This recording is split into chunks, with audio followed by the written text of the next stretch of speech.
آج ہم بات کر رہے ہیں ایک عظیم شخصیت کی جنہوں نے ہزاروں دلوں کو دنیا کی محبت سے نہیں بلکہ اللہ کی محبت سے جوڑا ہے۔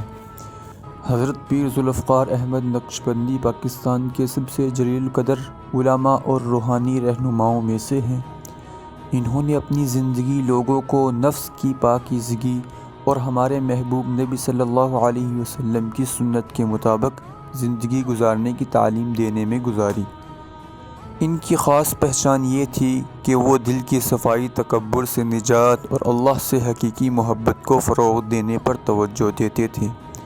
آج کے دور میں جب ہمارے دل اکثر بے سکون ہیں اور ہماری نمازیں خشوع و خضوع سے خالی ہیں، ان کی تعلیمات ایک طاقتور یاد دہانی ہیں۔ انہوں نے ہمیں سکھایا کہ ہمارے ایمان کا اصل جوہر دل کی اصلاح میں مضمر ہے۔ لاکھوں لوگ ان کے بیانات سنتے ہیں، نوجوان اور بزرگ، طلباء اور پیشہ ور، سب اللہ کے قریب ہونے کی کوشش میں۔ انہوں نے خوبصورت انداز میں فرمایا، جب اللہ دل سے جڑ جائے تو دنیا خود بخود چھوٹی ہو جاتی ہے۔ ان کی زندگی ہمیں یہ سبق دیتی ہے کہ حقیقی کامیابی شہرت یا دولت میں نہیں بلکہ اللہ کی رضا حاصل کرنے میں ہے۔